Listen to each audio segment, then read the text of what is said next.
tütünüm tepemden çıkar, hasretin ataşı sinemi yakar. Gözlerimden yaş yerine kan akar. Bahar eyyamında hey dost seni böyle olur.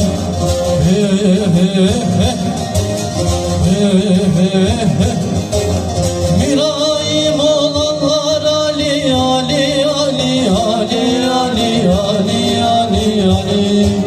Bu sırra ermez ehlim an olan, aşığa kıymaz yanına yaklaşan, kokuna doymaz.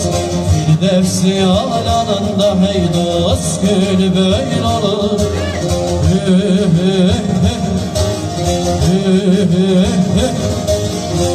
Ey dost, ey dost, ey dost, ey dost, yürüyelim şimdiden sonra vurdur. Aslını yitiren kopar sertir, senin aşkın bana hüdos çağırtır. Dost bende yaralar türlü türlüdür. Ey dost, ey dost, ey dost, ey dost.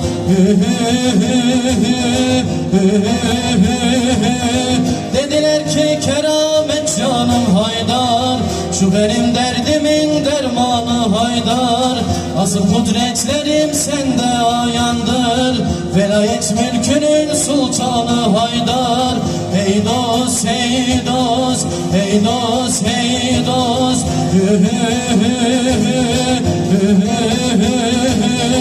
La ilahe illallah diyelim Allah Allah.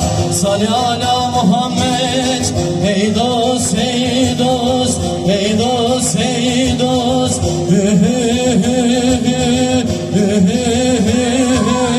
Çeken bilir İsmail'in nazını, sürem dedim Muhammed'e yüzümü.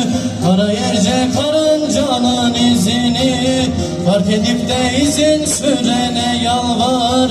Ey dost, ey dost, ey dost, ey dost.